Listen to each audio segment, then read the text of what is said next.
Assalamualaikum warahmatullahi wabarakatuh.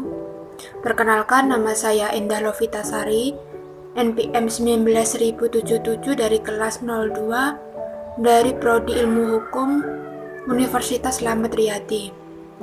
Saya akan menjelaskan tentang arbitrase. Pengertian dari arbitrase.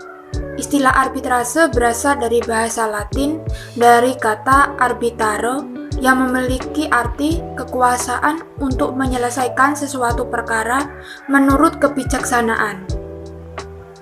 Sedangkan dalam pasal 1 angka 1 Undang-Undang Nomor 30 Tahun 1999 tentang arbitrase adalah suatu cara dalam penyelesaian sengketa perdata di luar pengadilan umum yang didasarkan pada perjanjian arbitrase yang dibuat secara tertulis oleh pihak yang bersengketa.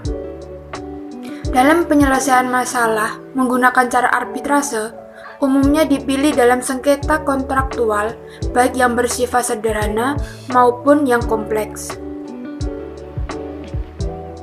Jenis-jenis arbitrase. Arbitrase menurut Priyatna Abdurrashid digolongkan menjadi 3. Yang pertama, quality arbitration, yang artinya arbitrasi dalam permasalahan kontraktual di mana memerlukan para arbitrator dengan kualifikasi teknis yang tinggi. Yang kedua adalah technical arbitration, yaitu arbitrasi yang menyangkut permasalahan faktual dalam halnya timbul permasalahan dalam penyusunan dokumen ataupun aplikasi ketentuan kontrak yang ada. Yang ketiga adalah mixed arbitration, yang artinya arbitrasi yang muncul karena permasalahan sengketa faktual atau tentang hukum. Syarat arbitrasi. Dalam pasal 7, para pihak dapat menyetujui suatu sengketa yang terjadi atau yang akan terjadi antara mereka untuk diselesaikan melalui arbitrase. Dalam pasal 8 ayat pertama, dalam hal timbul sengketa, pemohon harus memberitahukan dengan surat tercatat, telegram, faksimili, email, ataupun dengan buku ekspedisi kepada termohon bahwa syarat arbitrase yang diadakan oleh pemohon atau termohon berlaku.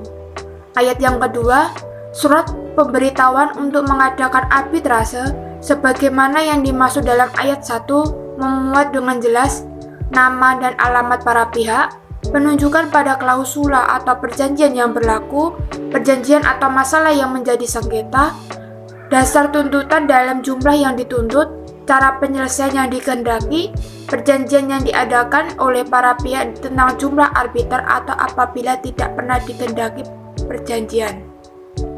Pemohon dapat mengajukan usul tentang jumlah arbiter yang dikehendaki dalam jumlah ganjil. Putusan arbitrase ditinjau dari bentuknya, yang berdasarkan ketentuan Undang-Undang Nomor 30 Tahun 1999 bahwa putusan arbitrase terdapat 4 macam, yaitu putusan sela, putusan akhir, putusan perdamaian, dan putusan verstek. Putusan arbitrase yang ditinjau dari sifatnya ada 3, yaitu putusan yang bersifat deklaratorik, putusan yang bersifat konstitutif, putusan yang bersifat condemnatory. Syarat dalam pengangkatan arbiter terdapat dalam pasal 12 ayat pertama, yang ditunjuk atau diangkat sebagai arbiter harus memenuhi syarat. Yang pertama, cakap melakukan tindakan hukum. Yang kedua, berumur paling rendah 35 tahun. Yang ketiga, tidak mempunyai hubungan keluarga sedarah sampai dengan derajat kedua dengan salah satu pihak yang bersengketa. Yang keempat, tidak mempunyai kepentingan finansial atau kepentingan lain atas putusan arbitrase. Yang kelima, memiliki pengalaman serta menguasai secara aktif di bidangnya paling sedikit 15 tahun. Ayat yang kedua, hakim, jaksa, panitera, dan pejabat peradilan lainnya tidak dapat ditunjuk atau diangkat sebagai arbiter. Pembatalan putusan arbitrase. Terhadap putusan arbitrase, para pihak dapat mengajukan permohonan pembatalan apabila putusan diduga mengandung unsur. Di antaranya, yang pertama, surat atau dokumen yang diajukan dalam pemeriksaan setelah adanya putusan dijatuhkan diakui palsu ataupun dinyatakan palsu. Yang kedua, setelah putusan diambil ditemukan adanya dokumen yang bersifat menentukan yang disembunyikan oleh pihak lawan.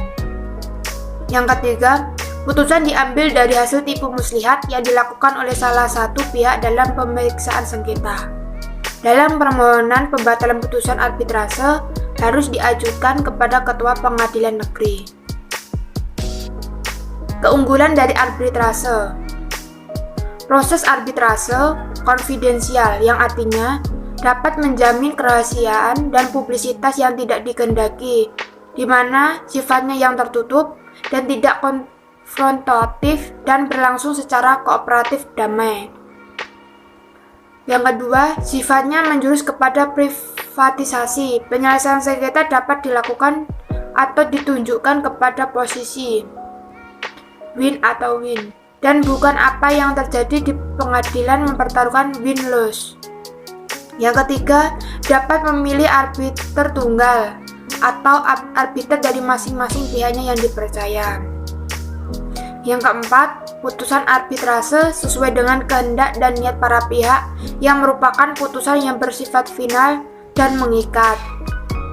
Yang kelima, putusannya final dan mengikat, di mana tata caranya bisa cepat, tidak mahal, serta jauh lebih rendah dari biaya yang harus dikeluarkan dalam proses pengadilan. Kekurangan dari arbitrase, yang pertama itu adanya perjanjian atau klausula arbitrase yang merupakan suatu keharusan, tidak mengenal jurisprudensi, ketergantungan mutlak pada arbiter.